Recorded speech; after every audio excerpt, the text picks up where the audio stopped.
아멘. 하나님의 말씀을 함께 보시겠습니다. 고린도전서 9장, 오늘 본문은 16절 이하 18절 말씀까지입니다. 고린도전서 9장 16절, 지난주에 이어서 오늘 본문 16절 이하 18절 말씀인데, 우리 18절 말씀 한 구절만 같이 합심해서 합독하도록 하겠습니다. 16절 말씀 같이 읽습니다. 시작. 내가 복음을 전할지라도 자랑할 것이 없음은 내가 부득불할 일임이라. 만일 복음을 전하지 아니하면 내게 화가 있을 것이로다. 아멘. 반갑습니다. 오늘 본문 함께 읽은 16절 포함해서 18절까지 말씀 내용을 가지고 여러분들과 같이 말씀의 은혜를 나누고자 합니다. 여러분 잘 아시는 톨스토이가 사람을 세 종류로 구분을 합니다. 세 종류의 인간이 있다 이렇게 말합니다. 첫 번째는 아무것도 어떤 것도 믿지 않는 사람, 이게 첫 번째고요. 두 번째는 어렸을 때부터 믿어야 한다고 배운 것만 믿는 사람, 그리고 마지막으로 세 번째는 마음으로 이해하는 것을 믿는 사람. 그런데 이 톨스토이의 이야기는 이 세 종류의 사람 가운데 마지막 부류의 사람이 가장 현명하고 지혜롭고 가장 의지가 강한 사람이다 이렇게 말을 합니다. 여러분, 우리가 가지고 있는 믿음, 오늘 저와 여러분이 소유해야 될 믿음은 그냥 맹목적으로 믿는 것이 아니고, 막연히 믿는 것이 아니고, 어떻게 해요? 마음으로 이해하고 믿는 그런 믿음이 되시기를 주님의 이름으로 축복합니다. 그래야 여러분이 지혜롭게 되고 또 여러분들의 삶이 더욱더 의지가 강한 사람이 되는 것입니다. 자, 오늘 우리가 그런 차원에서 좀 본문을 또 한 절 한 절 살펴보도록 하겠습니다. 우리가 지난주에 15절까지 살펴봤는데 15절서부터 18절까지 네 구절은 문법적으로 말하면 돈절법이라고 이렇게 부릅니다. 돈절법. 돈은 조아릴 돈자, 절은 끊을 절자를 써서 한자로 돈절법이라고 이렇게 말을 합니다. 에포사이어 피시스라고 하는, 영어로는 그런 단어를 쓰는데, 이게 무슨 뜻이냐면 어떤 연설가들이 말을 진행하다가 그 문장을 도중에서 그치는 겁니다. 그럼 제가 만약에 설교를 하다가 갑자기 말을 안 하고 침묵하게 되면 졸던 사람이 깜짝 놀라서 일어나죠.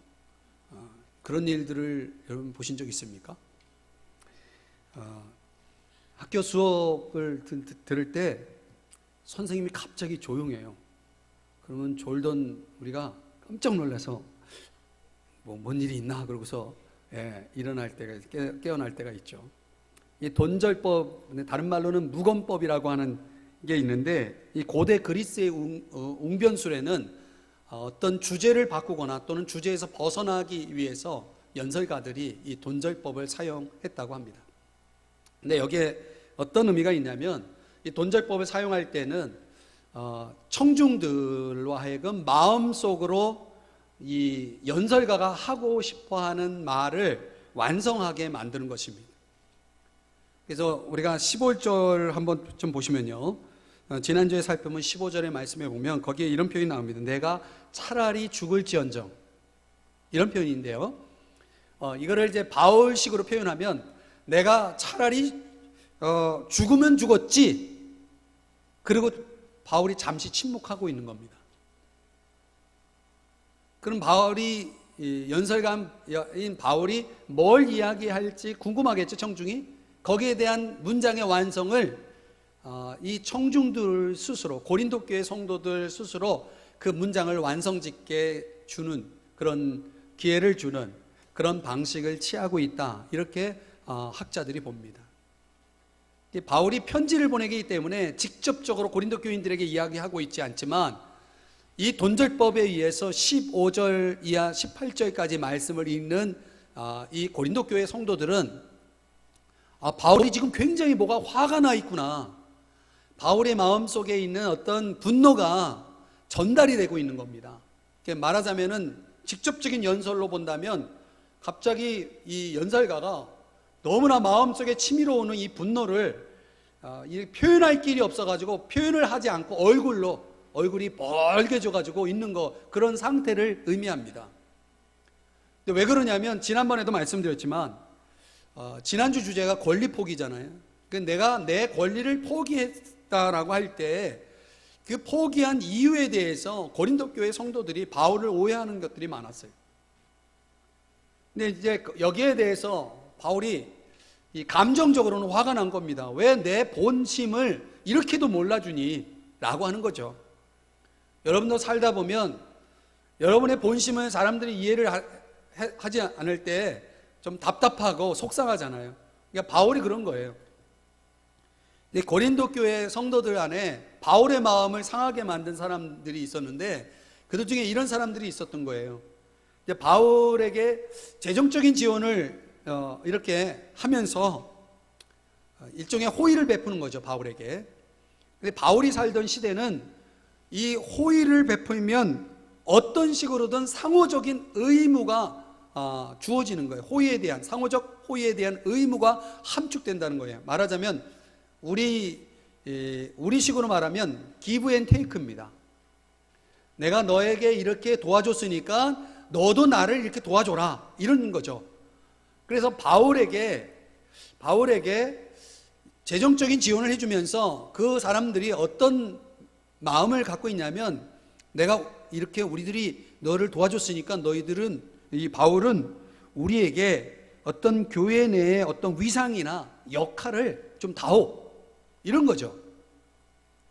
그러니까 바울이 생각해 볼 때 자기에게 재정적인 지원을 주는 그들을 보면서 그런 목회적인 압력을 받기 싫은 거예요. 그럴 바에는 아예 도움을 받지 않겠다라고 이제 바울이 그것을 거절한 거죠. 여기에 대해서 이제 다른 해석을 가지고 바울을 괴롭혔던 거죠.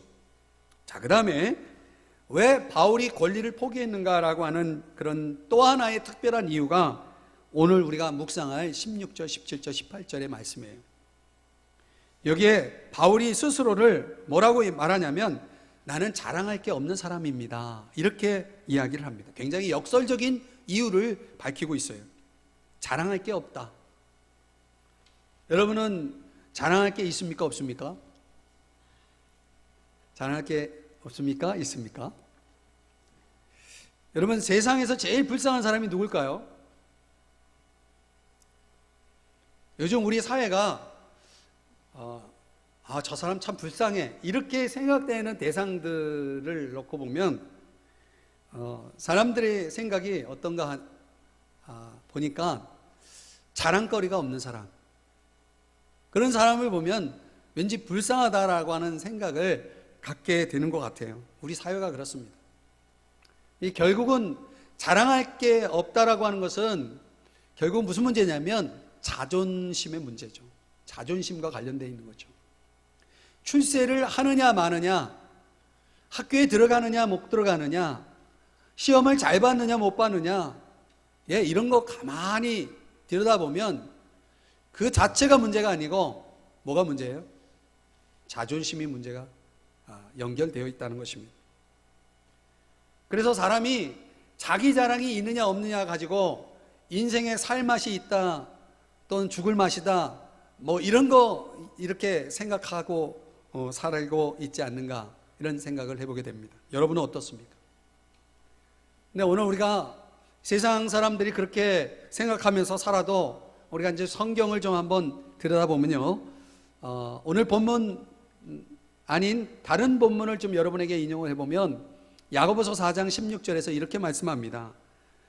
이제도 너희가 허탄한 자랑을 하니 그러한 자랑은 다 악한 것이다, 이렇게 말씀하고 있습니다. 무슨 자랑이요? 허탄한 자랑. 그 허탄한 자랑은 성경이 뭐라고 얘기하냐면 이건 다 악한 것이다 라고 이야기를 합니다. 좀 더 설명을 드리면 야고보서 4장 13절에서 이렇게 말씀하고 있습니다. 들으라, 너희 중에 말하기를 오늘이나 내일이나 우리가 어떤 도시에 가서 거기서 1년을 머물며 장사하여 이익을 보리라 하는 자들아. 14절, 내일 일을 너희가 알지 못하는도다.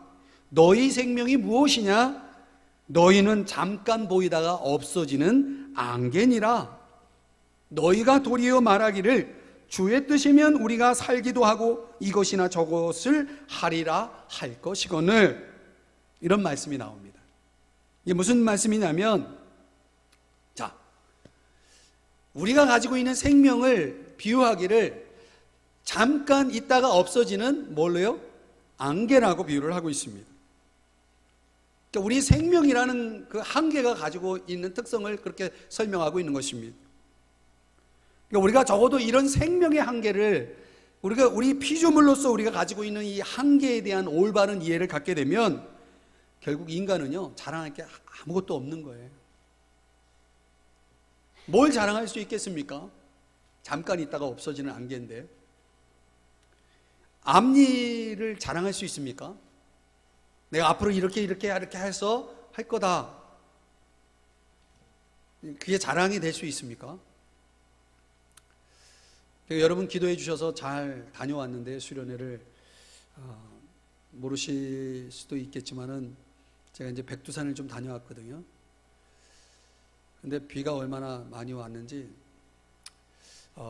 그래도 이북으로 북한으로 끌려가지 않고 그냥 살아 돌아온 것만도 감사해요. 근데 이제 가이드가 가면서 하는 얘기가, 백두산은 100번 가면 2번 볼 수 있는 게 이 백두산이래요. 그렇게 이제 해석을 해주고, 갈 때는 날씨가 괜찮았거든요. 장소에 도착하고 얼마 안 있다가 이제 올라가는 중에 비가 내리고 막 가시거리가 2-3m 정도밖에 되지 않을 정도로 안개가 확 그냥 완전히 덮은 거예요. 이 가이드가 백두산은 가봐야 하는 산입니다. 아는 산입니다. 가봐야 합니다. 이렇게 얘기하더라고요. 일기예보가 안 맞는데요. 봐도 소용없다는 거예요. 정말 그렇게 됐어요. 그래서 어떤 목사님은 4번째 갔는데도 못 봤대요. 한 번도 못 봤대요. 100번 중에 이제 2번 볼 수 있으니까 저는 아직 이제 기회가 이제 많이 있습니다. 제가 그 가이드 이야기를 듣고 또 가서 현지에 가가지고 제가 본 게 뭐냐면, 안개만 실컷 보고 왔거든요. 천지가 어떻게 생겨먹었는지 못 보고 그냥 안개만 실컷 보고 오는데, 저에게 이제 큰 은혜가 있었어요. 그게 뭐냐면, 우리 인생이 이런 거구나. 그때 가봐야 하는 거죠. 그죠? 거기 가봐야 그 산이 지금 어떤 상태인지 알 수 있는 것처럼 우리 인생도, 우리의 앞날도 가봐야 아는 거예요. 여러분, 지금은 건강할지 모르지만 향후 우리가 몇 년 안에 우리의 건강이 어떨지 그때 가봐야 하는 거고요. 경제, 지금 어렵다고 말하죠. 또 어떤 사람은 너무 좋다고 말하죠. 잘 나간다 말하죠. 그때 가봐야 아는 거죠. 우리가 살아가는 것 가운데 어느 거 하나 예측할 수 있는 게 아무것도 없는 거죠. 영국이 EU 탈퇴를 해가지고 세계가 발칵 뒤집어졌는데 가봐야 아는 거죠. 뭐가 어떻게 될지, 세상이 어떻게 돌아가고 있는지 아무것도 아는 게 없는 게 오늘 저와 여러분의 인생이라는 것입니다. 그래서 제가 세상 자랑이라는 게 다 그런 거구나. 허탄한 자랑. 세용지마라는 말도 있는 것처럼 이게 앞으로 어떻게 될지, 지금이 내일은 어떻게 될지 아무도 모르는 게 우리다. 그런 인생 속에서 무슨 자랑할 것이 있겠는가? 없다는 것입니다. 성경은 그걸 허탄한 자랑이라고 얘기했어요. 허탄하다는 것은 텅 비어있다는 얘기예요. 실체가 없다는 거죠. 자랑의 실체가 없는 것입니다. 오직하면 성경은 악한 것이라고 말했겠습니까? 그러니까 사도 바울은 아주 인간적인 자랑거리들을 아예 배설물이다라고 여겼다고 그렇게 성경이 말씀해 주고 있습니다. 그렇다면 여러분, 오늘 저와 여러분이 본문을 통해서 함께 묵상해 볼 주제는 그것입니다. 제가 이 본문을 묵상하면서, 그렇다면 우리가 바울처럼 살아야 되지 않을까? 자랑할 것이 없는 사람으로 살아야 되지 않을까? 우리 끊임없이 내 안에 자랑거리가 막 만들어지길 바라고 자랑거리를 만들기 위해서 뭘 하고 그렇게 살고 있는데, 그런 자랑할 것이 없는 자로 살기 위해서 성경적으로 표현하면 헛된 자랑을 버리고 살기 위해서 어떻게 해야 할까? 그 비결이 무엇일까? 오늘 본문 속에서 세 가지의 그 요소를 함께 묵상해 볼 수가 있습니다. 헛된 자랑을 버리고 사는 비결. 첫째는 지금까지 은혜로 살아왔다는 사실을 인식해야 합니다. 한번 따라 하십시다. 지금까지 지내온 것 은혜다. 여러분 그렇게 생각하십니까? 여러분 은혜를 자랑할 수 있나요? 은혜는 자랑하는 게 아닙니다. 감사하는 거지. 여기에 깊은 의미가 있는 거예요. 바울이 왜 자랑할 것이 없다라고 말했을까요? 바울에게 주어진 것, 바울이 이룬 것들은 다 뭐기 때문에? 은혜이기 때문입니다. 그래서 바울은 자랑할 것이 없는 사람이라고 이야기를 하고 있습니다. 여러분이 잘 아는 말씀 고린도전서 15장 10절의 말씀에 보면 내가 나 된 것은 하나님의 은혜로 된 것이라 이렇게 말을 하고 있습니다. 바울에게 은혜가 아닌 것이 있었나요? 아무것도 없어요. 여러분 바울은 자신의 삶에 주어진 자신을 향한 모든 것이 하나님의 절대적인 은혜라고 그렇게 깨닫고 있고 그렇게 고백하고 있다는 것입니다. 바울이 태어난 것으로부터 시작해가지고 지금까지 지내온 것이 다 은혜라고 여길 때 바울은 아무것도 자랑할 것이 없었다는 것입니다. 우리가 잘 아는 대로 바울이 자랑할 게 어디 한두 가지였습니까? 학력으로부터 시작해가지고 출신 배경, 그가 가지고 있는 모든 세상적인 인간적인 자랑거리는 헤아릴 수 없을 정도로 많았어요. 그러나 여러분 바울이 은혜를 알고부터는 그 모든 자랑이 입에서 다 떠나버렸어요. 사라져버렸다는 것입니다. 오늘 심지어 16절 오늘 본문에 보면 내가 복음을 전할지라도 자랑할 것이 없으면, 바울이 어떤 사람이에요? 바울이 기독교인들을 다 정말 핍박하고 옥에 가두고 하는데 앞장섰던 사람이에요.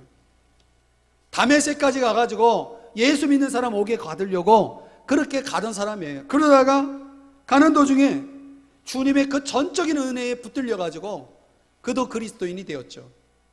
이 바울은 무슨 일을 해도 자랑할 게 없는 거예요. 왜? 자신의 과거를 잘 아니까. 여러분 은혜가 뭡니까? 은혜는 값없이 받는 게 은혜죠. 그죠? 우리가 좋아하는 단어 공짜죠. 거저 받는 것입니다. 이 바울은 이 단어를 절대 잊지 않았다는 거예요. 이 은혜라는 단어를 아주 마음에 깊이 간직하고 있었다는 것이 중요합니다.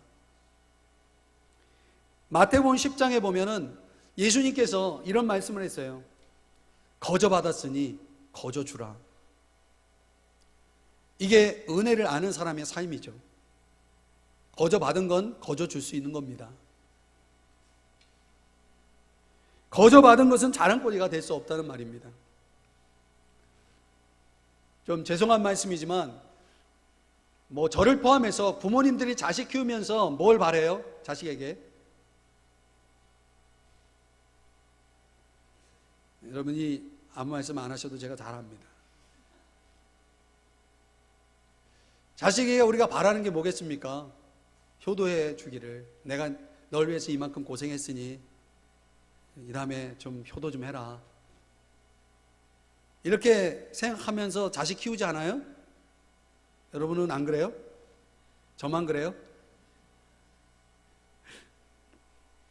근데 가만히 생각해 보면요, 효도니 불효니 생각할 일이 아니에요. 우리가 자식을 위해서 하는 것은 다 내게 아니고 거저 받은 것이라는 것을 아셔야 됩니다. 우리 부모님이 나에게 거저 베풀어 주신 것을 가지고 우리도 자식을 키우고 있는 거 아니에요? 안 그렇습니까? 이 자식에게 준 거는 내게 아니고 이게 거저 받은 거라고 생각하면, 은혜라고 생각하면 비록 자식이 효도하지 않아도 상처받지 않을 거예요. 내 것이라고 생각하니까 아깝고 속상하고, 그래서 부모님들이 자녀에게 상처를 받을 때가 많죠. 마음을 비우시기 바랍니다. 그러면 뭐 상처받을 일도 없어요. 제 얘기를 좀 하면은, 제가 이 원리를 깨닫고 적용한, 하나님께서 저에게 주신 것을, 은혜를 제가 적용한 한 가지 예를 좀 들어드리면, 제가 이제 부목사 시절에 이제 조금씩 이렇게 이제 가지고 있던 용돈을 모아가지고 소위 말하는 갯돈을 만들었어요. 개를 든 게 아니고 그렇게 좀 모아가지고 돈을, 이제 목돈을 좀 마련해 놓은 것이 있었는데, 어느 날 기도하는데 제 제자가 자꾸 생각이 나요. 그래서 왜 자꾸 그 제자 얼굴이 떠오르지, 이렇게 생각을 하는데, 근데 그 제자가 어떤 제자냐면 너무 형편이 어려운 제자예요. 그러니까 형편이 어려우니까 여러 가지 이것저것 알바도 하고 그러는데 너무나 교회에서 봉사를 열심히 하는 거예요. 저 같으면은 교회에서 봉사할 시간 동안 그 어려운 형편에 뭐 알바라도 하나 더 하면 수입이 더 많아질 테니까 그렇게 하면 좋은데, 틈틈이 뭐 알바도 하면서 정말 열심히 교회를 위해서 헌신하는 거예요. 근데 교회가 그 청년의 그 제자의 형편을 몰라요, 교회가. 이제 어느 날 제가 새벽 기도를 하는데 그 청년이 이제 자꾸 떠오르는 거예요, 얼굴이. 근데 갑자기 하나님이 저에게 너 그거 그 청년한테 줘라 그러는 거예요. 그거 뭔지 아시죠? 제가 모아놓은 목돈을 그 청년을 주라는 거예요. 근데 깜짝 놀랐어요. 누가 옆에 와가지고 내 귀에다 대고 이렇게 이야기하는 것처럼 그렇게 아주 그냥 선명하게 그거를 말씀을 하시는 거예요. 그래서 제가 깜짝 놀라서 눈을 떠보니까 아무도 없어요. 근데 그게 어떤 건데, 제가 얼마나 오랜 시간 모아놓은 건데 그거를 줍니까? 그래가지고 제가 딴청을 부렸어요. 기도하다가 딴 거 막. 근데 그게 생각이 지워지질 않는 거예요. 근데 어느 순간 하나님이 뭐 거저 주신 건데 내가 이렇게 인색한 마음을 가지면 안 되지. 알겠습니다, 하나님. 그 자매 내가 어려운 거 아니까. 아이고, 얘기를 해버렸네. 그 자매 청년 그 어려운 거 아니까 제가 주겠습니다.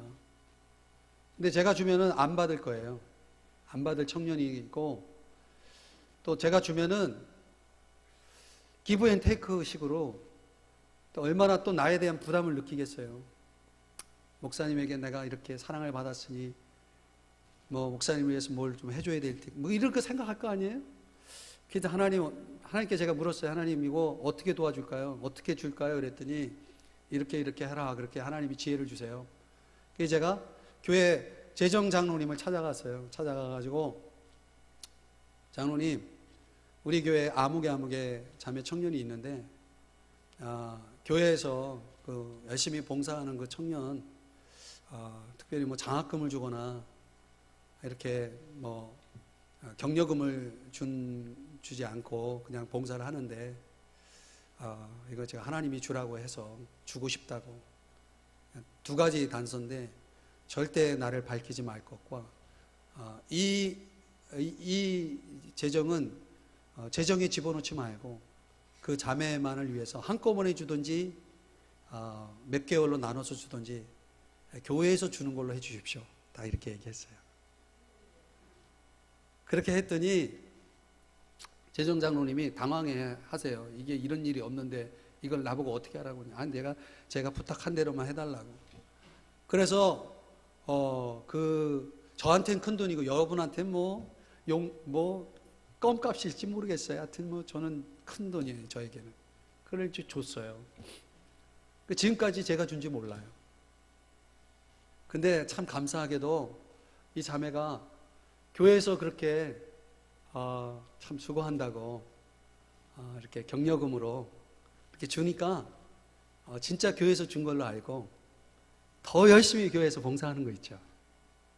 제가 너무 마음이 기쁜 거예요. 그거 내가 준 건데. 그렇게 생각이 안 들고, 정말 교회가 주니까 교회에다 감사하고 교회를 위해서 더 열심히 헌신하는구나. 제가 그 모습을 보면서 오늘 이 말씀을 내가 적용을 하고 경험을 한 거예요. 그 자매가 누구에게 고마워했느냐? 저한테는 한마디도 안 했어요. 저한테 고맙다는 말 한마디도 안 하고 정말 하나님 감사합니다. 그리고 굉장히 감사하면서 교회를 위해서 봉사하는 것을 제가 봤어요. 사랑하는 여러분, 우리가 살아가는 동안 내 삶의 은혜라고 깨달아지는 게 있으면 여러분 아까운 게 있습니까? 거저준들 그게 주저할 게 있겠습니까? 없는 거예요. 내 거라고 생각하면 아까운 거고, 내 거라고 생각하면 돌려받고 싶고, 내 것이라고 생각하면 주기 싫고 그런 거예요. 여러분, 그 하루야마 사게오라고 하는 분이 쓴, 제가 아주 오래전에 본 책인데 내내혁명이라는 책이 있어요. 지금 그 책이 지금 나오고 있는지 모르겠는데, 이 내내혁명이라는 하루야마 사게오라고 하는 일본 의사인데, 그 의사의 외할아버지가 또 한의사예요.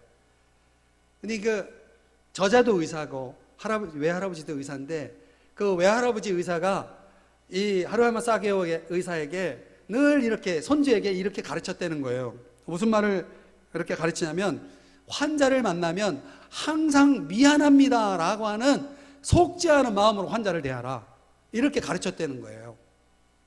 왜 그렇게 가르치냐고 이유를 물었더니, 의사인 우리가 아주 우둔하고 민첩하지 못해서 이렇게 환자들이 숨은 병에서 치료를 받지 못하고 병은 미리미리 막아야 되는데, 우리가 빨리 이 병을 막지 못해서 병이 이렇게 커졌으니, 중병이 걸렸으니 이게 다 우리 잘못이 아니냐, 우리가 돌아보지 못해서 중해졌으니까 이게 다 우리 잘못이다, 이런 마음으로, 속지 않은 마음으로 죄송합니다 하면서 환자를 보라고 하는 이야기를 들었다는 그런 내용이 이제 그 내내혁명이라는 책에 나와요.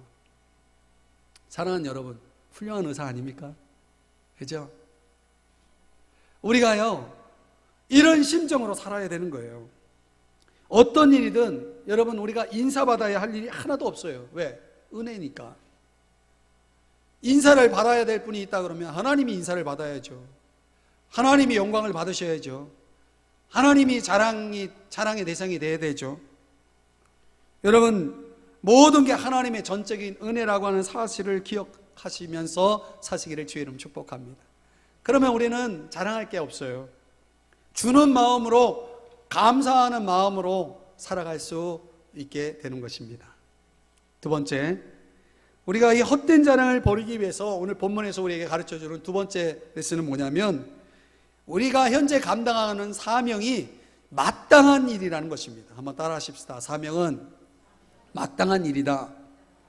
오늘 성경 16절에 보면은요, 내가 부득불할 일임이다, 이런 말씀이 나와요. 내가 부득불할 일이다. 이게 우리말로 얘기하면 마땅한 일이다.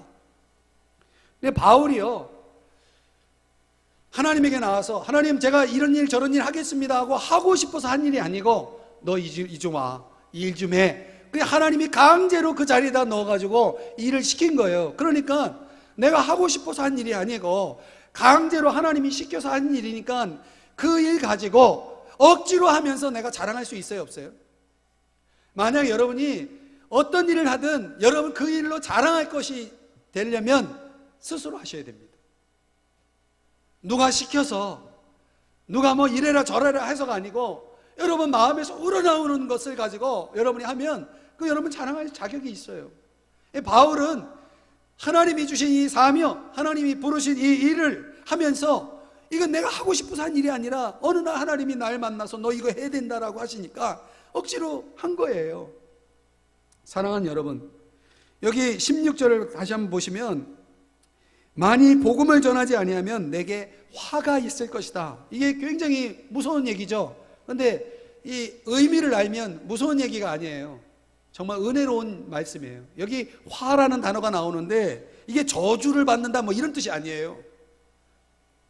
여기서 화는 벌, 저주 그런 의미가 아니고 바울이 실패한 일, 바울이 일을 하지 못하면 그 대상, 그 영혼에게 있게 될 번민을 의미하는 단어예요. 그래서 이거를 의역을 하면은 이런 뜻이에요. 만일 내가 복음을 전하지 않으면 이건 내게 슬픔이야, 이런 뜻이에요. 이건 내게 슬픔이야. 아, 슬프다. 여러분, 가정이든 회사든 어떤 공동체든 간에 내가 해야 할 일을 하지 않으면 누군가는 피해를 보게 돼 있어요. 누군가는 고통을 당하게 돼 있는 거예요. 안 그래요? 좀 그렇다 생각되면 고개를 좀 끄덕거려 주시죠. 여러분, 우리가 해야 할 일을 하지 않으면 누군가는 피해를 봐요. 그렇죠? 바울이 복음을 전하지 않음으로 인해서 누군가 그 복음 없이 살아가는 그 고통을 겪어야 한다면 이건 나에게 슬픔이야. 이 얼마나 바울에게 있어서 이타적인 사고입니까? 그렇죠? 우리가 인생을 살아가는 동안 그저 자기만 생각하고 자기 입장만 보려고 하는 그런 거하고는 이 바울의 삶은 차원이 다른 거예요. 내가 내일 하지 않으면 누군가 피해를 볼 거야. 그러니 나는 이게 누군가 피해 보는 게 난 싫어. 이게 바울이 가지고 있었던 심정이었다는 것입니다. 그래서 17절에서는 뭐라고 얘기했냐면 나는 사명을 받았노라, 이렇게 얘기하는 것입니다. 바울이요, 맡겨진 일을 수행하면서 이걸 그냥 일로 접근한 게 아니에요. 여러분, 일은 어떤 경우에는 정말 하기 싫어요. 그죠? 근데 이걸 사명으로 생각하면 사명은 하기 싫어도 해야 되는 거예요. 공부를 일로 생각하는 사람과 사명으로 생각하는 사람이 자세 다른 것처럼 그런 거예요. 그러니까 어느 순간에 우리가 너무나 삶이 단조롭고 지루해질 때가 있죠. 그럼 사람들은 하던 일을 뭐예요? 그만두거나 아니면 잠시 내려놓거나 이렇게 하시겠죠. 근데 바울은 아무리 지루하고 아무리 하기 싫어도 그 일을 사명이라고 생각하는 사람이었다.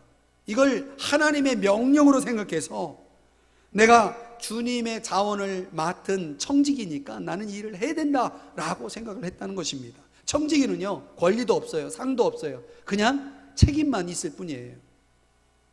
여기에 대한 올바른 태도를 교훈하기 위해서 예수님께서 하신 말씀이 있어요. 제자들을 불러다 놓고 누가복음 17장 7절이야 10절에서 이런 말씀을 했어요. 제가 좀 내용이 길지만 읽어드릴게요.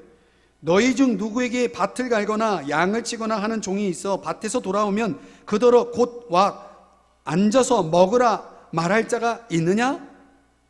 없죠. 도리어 그더러 내 먹을 것을 준비하고 띠를 띠고 내가 먹고 마시는 동안에 수종 들고 너는 그 후에 먹고 마시라 하지 않겠느냐? 당연하죠. 명한 대로 하였다고 종에게 감사할 주인이 있겠냐? 이와 같이 너희도 명령받은 것을 다 행한 후에 이르기를 우리는 무익한 종이라 우리가 하여야 할 일을 한 것뿐이라 할지니라. 그러니까 이 청지기적인 의식을 가진 사람의 사고는 뭐냐면 이거는 나에게 내가 하여야 할 것을 했을 뿐이야. 나는 무익한 종이야. 이런 의식을 갖고 생활한다는 것입니다. 여러분, 잘 들어보세요. 인간이 하나님에게 호의를 베풀 수 있습니까? 한번 상상해 보세요. 인간이 하나님에게 친절을 베풀 수 있습니까? 그건 말도 안 되는 얘기예요. 하나님이 우리에게 호의를 베풀어 주시고 하나님이 우리에게 친절과 자비를 베풀어 주시는 것이지 그걸 거꾸로 생각하면 안 돼. 어떤 사람은 하나님의 일을 하면서 내가 하나님을 위해서 친절을 베풀고 있어, 하나님에게 호의를 베풀고 있어, 하나님이 알아줘야 돼, 이런 식으로 생각을 하는 사람이 있어요. 그러면 이거는 말이 안 되는 거예요. 안 그래요? 우리는 무익한 종이고 우리가 하여야 할 일을 했다라고 생각하면 그 일을 하면서 그걸 자랑 삼아 이야기하지 않는다는 것입니다. 주님이 우리에게 주신 사명이 있는 사람, 그 사명에 대한 올바른 태도는 어느 날 그만두고 싶어요? 그럼 그만둘 수 없는 거예요. 왜? 사명이니까. 아버지 노릇하기 싫어요. 그만둬요? 그만둘 수 없는 거예요. 왜? 사명이니까. 부득불 하느냐? 아니면 즐겁게 하느냐? 아니면 내가 이 일을 하지 않으면 하나님 앞에 혼날까 봐 두려워서 하느냐? 아니면 하나님에게 너무 감사하고 너무 하나님을 사랑하기 때문에 하느냐? 이게 다 뭐예요? 자세, 태도죠. 어떻든 간에 사명은 들쭉날쭉하면 안 되는 것입니다. 했다가 안 했다가 그런 것은 사명이 아닌 것입니다. 여러분, 십자가는 즐거운 마음으로 질 수도 있지만 억지로도 질 수 있는 거예요. 구레네 시몬처럼 억지로 지는 십자가도 영광이 있는 것입니다. 살다 보면 우리 인생살이가 정말 하기 싫을 때가 많아요. 정말 힘들고 지칠 때도 많고, 목회하는 저도 목회가 재미없을 때가 있어요. 솔직히 말하면. 그럼 목회 때려쳐요? 여러분 다 경험하시는 거지만 직장생활 하면서 정말 속상하고 마음 상할 때 많죠. 직장 때려쳐요? 여러분, 우리가 그럴 수 없는 거예요. 왜? 사명이니까. 이 철학자 리텐베르크라고 하는 분이 있어요. 여러분 철학 시간에 다 공부하신 분들 아실 텐데, 이 리텐베르크가 이 모든 철학을 담은 세 가지 질문을 얘기하는데, 첫 번째는 뭐냐면, 이 철학적인 질문은 이 세 가지로 다 모든 걸 답할 수 있다는 거예요. 세 가지 질문으로. 첫째는 나는 누구인가? 두 번째는 나는 무엇을 해야 하는가? 세 번째는 나는 무엇을 믿고 무엇에 희망을 걸어야 하는가? 무엇에 희망을 두어야 하는가?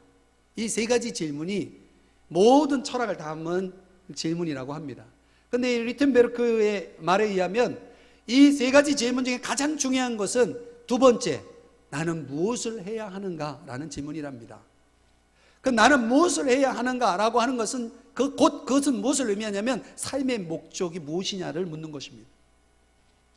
여러분, 새는요, 하늘을 나는 새는 둥지를 어디에 어떻게 틀어야 할지를 안다고 합니다. 왜냐하면 그것이 새의 삶의 목적이기 때문에 그렇습니다.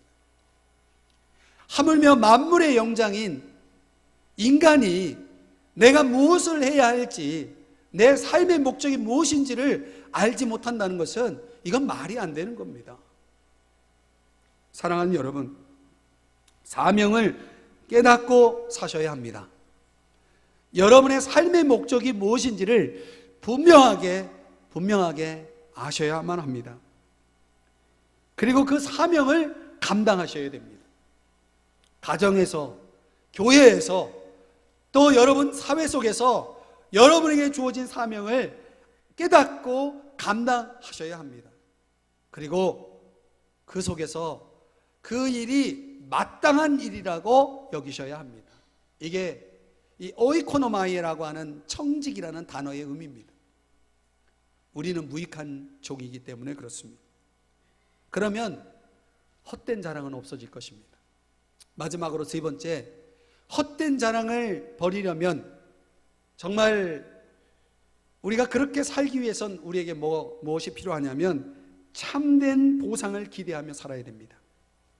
우리의 미래에 주어질 참된 보상을 기대하며 살아야 합니다. 보상도 참된 게 있고 헛된 게 있어요.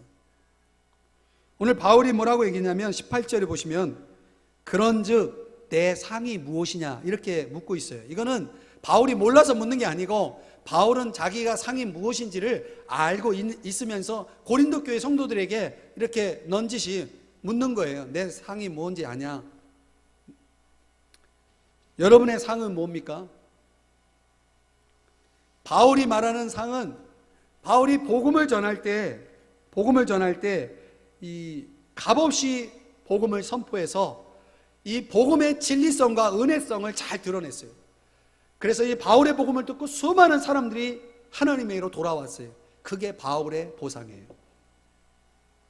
바울이 복음을 전한 일에 대한 보상은 하나님께 축복을 받았다가 아니고 많은 사람들이 예수님 앞에 돌아왔다는 게 보상이었다는 겁니다. 다니엘서 12장 3절에 뭐라고 말씀하냐면 많은 사람을 옳은 대로 돌아오게 하는 자는 영원토록 별과 같이 빛나리라 라는 말씀이 있습니다.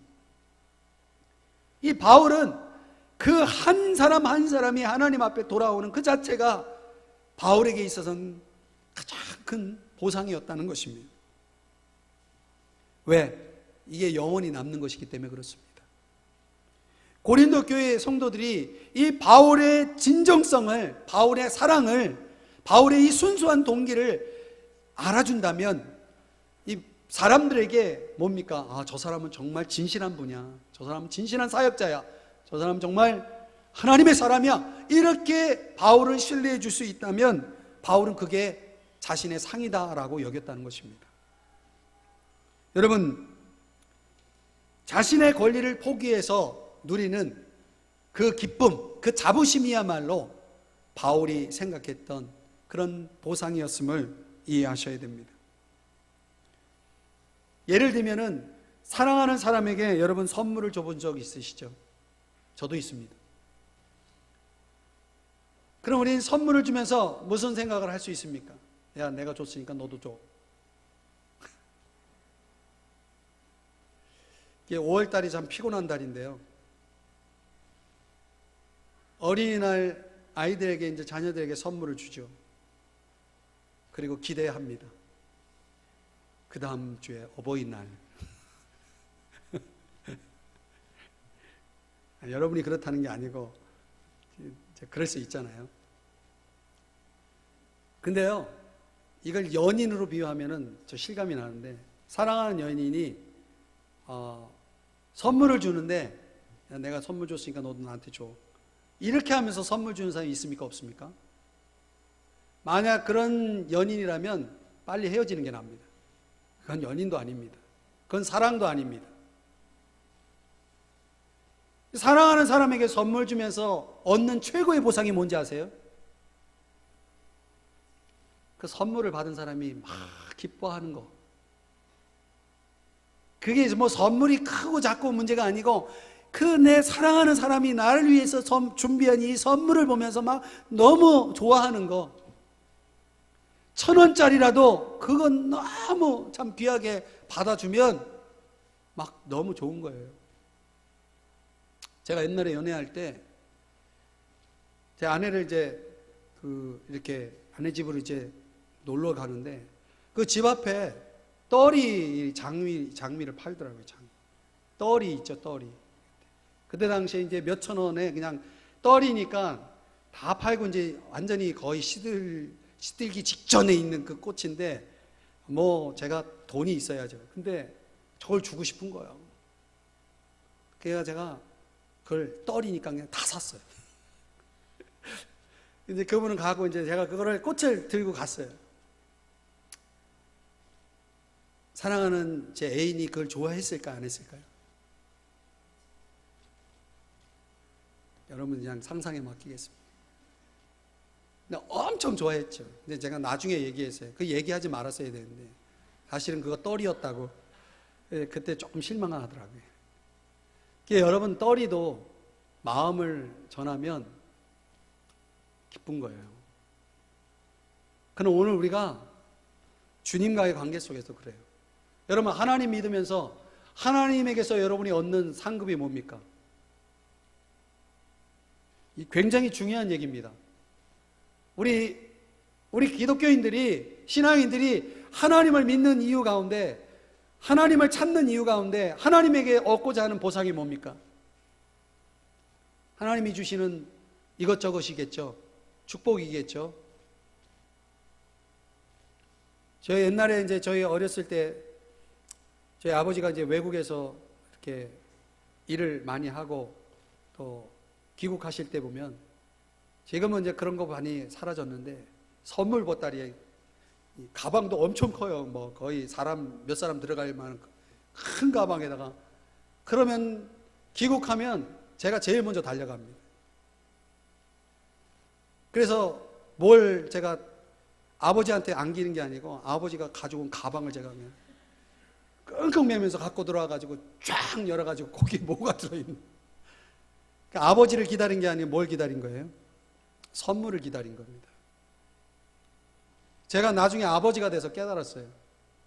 아, 그게 참 못된 짓이었구나. 아버지를 기다려야지 아버지가 가져온 선물을 기다리는 게 그게 자식입니까? 그건 자식이 아닙니다. 여러분, 우리가 하나님을 믿으면서 맨날 하나님이 주신 선물만 생각하지, 하나님을 기다리고 하나님을 기뻐하고 하나님을 감사하고 이런 신앙이 없는 사람은 솔직히 말하면 아직 영적으로 어린 사람입니다. 하나님을 제대로 믿는 게 아닙니다. 이사야 40장 10절에 상급이 그에게 있다라고 말했습니다. 창세기 15장 1절에 하나님이 아브라함에게 나타나서 기껏 하신 말씀이 뭐냐면 내가 너의 지극히 큰 상급이다 그랬어요. 야, 얘다, 여기 축복이 있으니 이걸 받아라 이렇게 말씀하지 않고 내가 너의 큰 상급이다, 지극히 큰 상급이다 이렇게 말씀했어요. 그러니까 아브라함이 뭐라고 그런지 알아요? 하나님 뭘 주시려고 저에게 그런 말씀하십니까? 아브라함이 그걸 이해를 못했어요. 여러분, 우리가 신앙생활 하면서 하나님이 가장 최고의 상급이라는 것을 깨닫는 여러분 되시기를 주의 이름 축복합니다. 하나님이 있으면 다 있는 겁니다, 여러분. 구원은 우리가 값없이 받는 거죠. 구원은 제쳐놓고 구원 더하기, 뭘 더하기 위해서 우리가 구원받는 게 아니고 하나님을 믿는 게 아닙니다. 구원은 우리에게 모든 게 다 완벽하게 주어졌다는 의미인 것입니다. 하나님의 그 온전하심에 참여하는 것입니다. 바하의 오르간곡 푸가 하나, 베토벤의 피아노 소나타 연주하는 법을 배우는 일이 가져다주는 가장 큰 보상이 뭔지 아십니까? 그게 연주하는 기쁨입니다. 만약 그 연주하는 기쁨에 다른 어떤 보상을 기대한다면 그건 배움의 가치를 모르는 연주가의 무지입니다. 저와 여러분이 하나님 앞에 나와 예배드린 이유는 하나님 앞에 축복받기 위해서 나오는 게 아닙니다, 사실은. 진정한 예배는 하나님을 기뻐하는 것입니다. 제가 아버지가 가져온 선물을 기대한 게 아니고 아버지 보고 싶었어요 하면서 아버지에게 달려가는 게 그게 참된 예배인 것입니다. 사랑하는 여러분, 제가 북한 압록강을 이렇게 지나가는데요, 참 제가 깨달은 게 하나 또 있었어요. 뭐냐면 정말 내가 가진 게 너무 많구나. 가진 게 너무 많구나. 우리나라 좋은 나라. 할렐루야. 밤이 되니까 촛불 빛 하나 없어요, 저 북한 땅에. 중국 땅은 막 불이, 조명이 막 화려하게 막 빛나고 있는데 불과 몇 미터만 건너면 북한 땅인데, 야, 불안한 그 어두운 데서 뭐 하고 있을까? TV도 없을 거고 안락한 의자도 없을 거고 에어컨도 없을 텐데 뭐 하고 있을까? 참 너무 가진 게 많구나. 근데 우리는 이런 거를 은혜라고 생각하지 않는다. 축복이라고 생각하지 않는다. 아직도 목마르고 아직도 배고프고 너무 많은 걸 먹고 있는데도 아직도 배고프다고 말하고 있는 것은, 이거는 뭔가 문제가 있는 거 아니냐. 제가 그걸 깨닫고 왔어요. 본 건 안개하고 그거밖에 없어요. 비만 맞고 왔어요. 사랑하는 여러분, 말씀을 정리할게요. 헛된 자랑하지 마시기 바랍니다. 자랑할 게 아무것도 없어요. 지금까지 은혜로 살아왔다는 사실을 잊지 마시기 바랍니다. 겸손하게 감사하면서 사십시오. 현재 주어진 사명이 이거 그거 가지고 자랑할 게 아닙니다. 마땅한 일로 여기면서 나는 무익한 종입니다, 할 일 했을 뿐입니다, 이렇게 생각하면서 열심히 감당하시기를 바랍니다. 앞날에 주어진 참된 보상 기대하며 사십시오. 천국 가면 대단한 아파트가 있을 거라고 생각하지 마십시오. 엄청난 선물 보따리가 있다라고 생각하지 마십시오. 그건 잘못된 공로신학입니다. 그건 가톨릭에서 나온 신학이에요. 이 땅에서 열심히 선행하면 하늘나라에서 어마어마한 상 준다라고 가르친 게 중세 가톨릭이에요. 근데 이 개신교가 이 중세 가톨릭의 공로신학을 그거를 전수받아가지고 지금 교회가 병들고 있다는 것입니다. 구원이 보상이에요. 하나님 자체가 보상이에요. 우리에게 하나님의 그 온전함이 주어진 것이 보상인 것입니다. 주님만 자랑하면서 겸손하게 감사하면서 사시기를 주의 이름으로 축복합니다. 기도하시겠습니다. 사랑하시는 주님, 감사합니다. 너무나 많은 걸 누리지만 그거를 가지고도 불평하고, 그걸 가지고도 감사하지 못하고, 그걸 가지고도 너무나 당연시하면서 살았음을 고백하면서 용서를 구합니다. 주님, 지금까지 지내온 것이 하나님의 은혜인 줄 믿습니다. 현재 주어진 사명이 마땅한 일임을 믿습니다. 무익한 종입니다. 할 일을 했을 뿐입니다. 주님, 앞으로 주어질 참된 보상